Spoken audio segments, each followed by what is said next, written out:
Welcome back dito sa channel natin. Muli tayo nagbabalik dito sa Bridgetown. Magbibigay tayo ng latest update sa ongoing na mga projects na ginagawa dito. Pero this time dito tayo magsisimula sa Bridgetown West.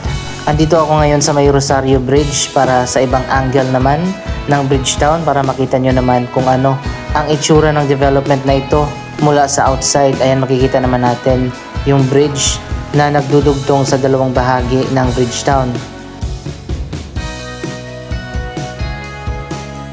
Tapos na yung construction ng bridge at nadadaanan na yan ng mga sasakyan.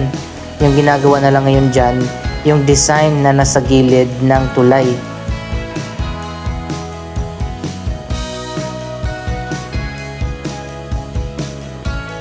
Dito naman sa kabila, yung Bridgetown West na sakop ng Quezon City. Ito yung mas una na na-develop na bahagi ng Bridgetown. Yung design nga pala dito sa tulay ay parang dragon o di kaya parang snake. Parang similar sa mga design ng mga tulay sa China.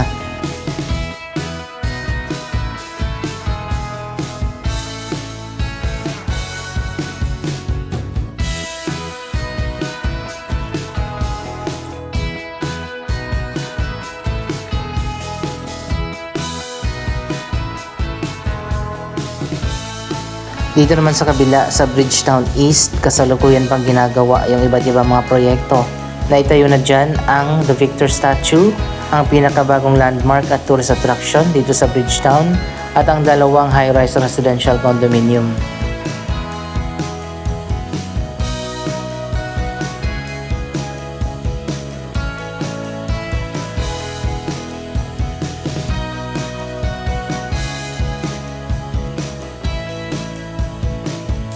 Ang Bridgetown ay malapit sa Barangay Rosario sa Pasig City.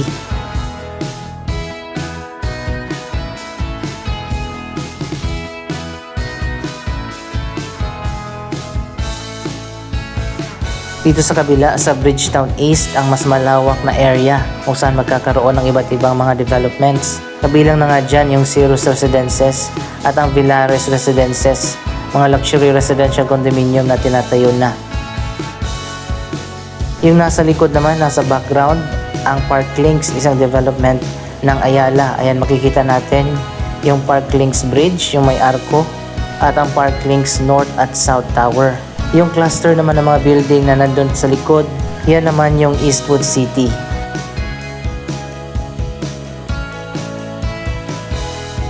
Ongoing pa rin na ginagawa, hindi pa rin tapos yung design sa paligid ng tulay.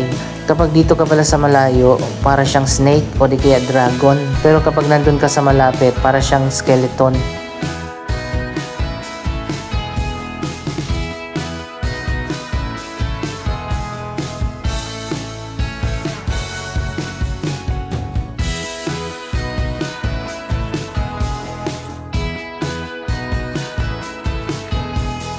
Ito naman yung mga nearby development dito sa Bridgetown, ang The Grove by Rockwell at ang Ortigas East. Dito sa area magkakaroon ng station ng MRT4.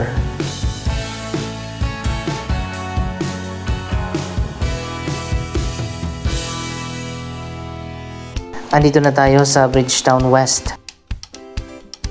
Dito pala sa Bridgetown West, yung mga office buildings na karamihan ay occupied na ng mga BPO o call centers. Nandito rin ang mga recruitment hub ng mga call centers. Pupuntahan natin ngayon ang ongoing na progress ng Opus Mall.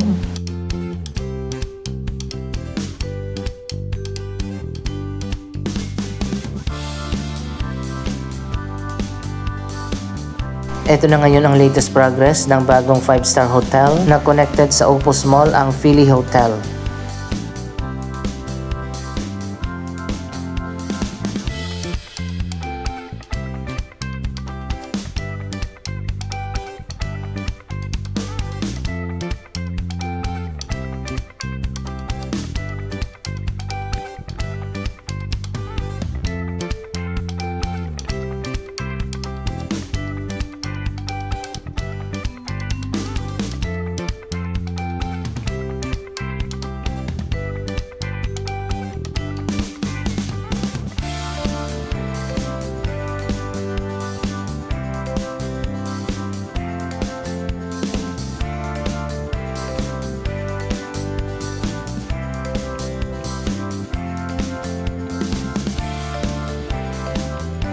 Malapit na nga matapos ang bagong Opus Mall, ang pinakabagong upscale mall ng Robinsons dito sa may Quezon City.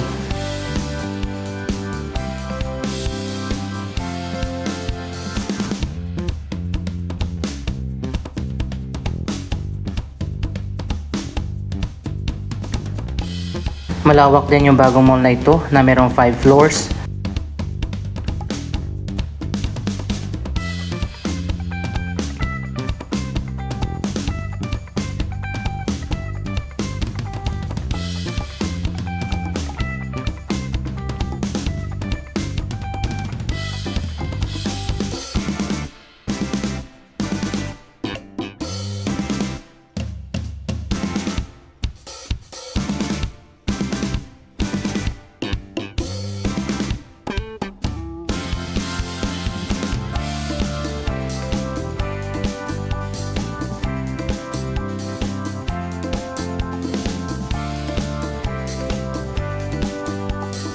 Pero sa ngayon, hindi pa natin alam ang schedule ng opening ng bagong Opus Mall.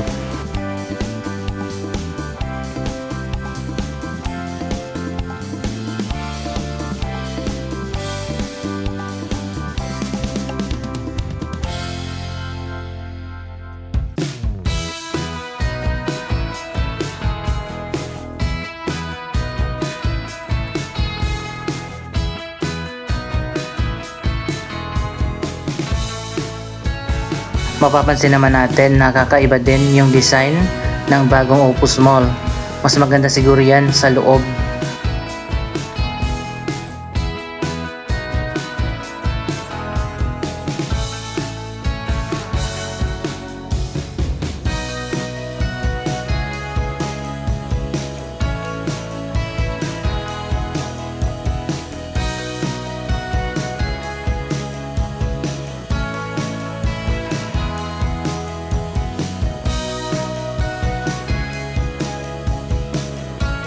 Ang bagong mall ng Robinsons ay tinayo dito along C5, malapit sa intersection ng Ortigas Avenue.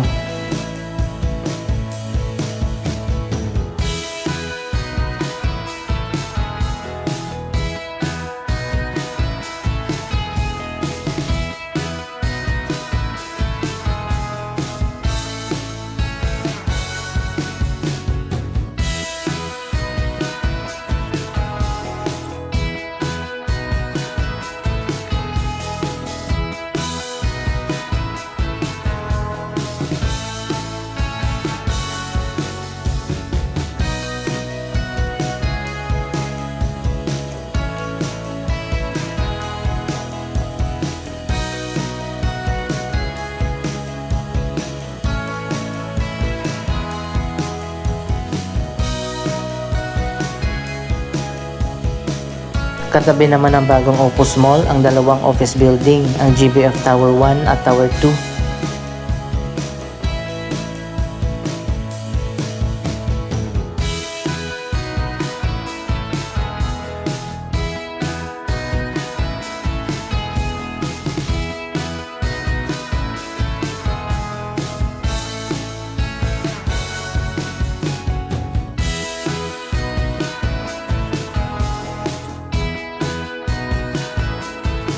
Dito naman sa kabilang side, sa Bridgetown East, nandito ang pinakabagong tourist attraction at landmark, ang The Victor Statue.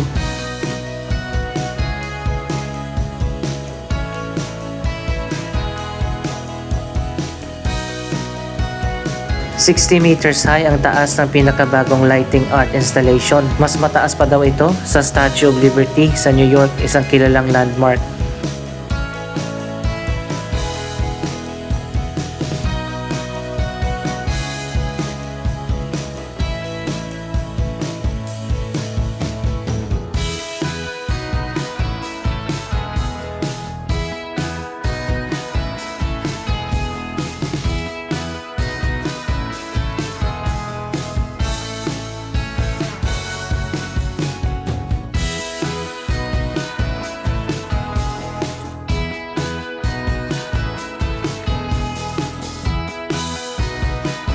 Ilan pa sa mga ginagawa ngayon dito sa Bridgetown East, ang iba't ibang mga residential condominium, office building, commercial center, At meron na rin ditong football field.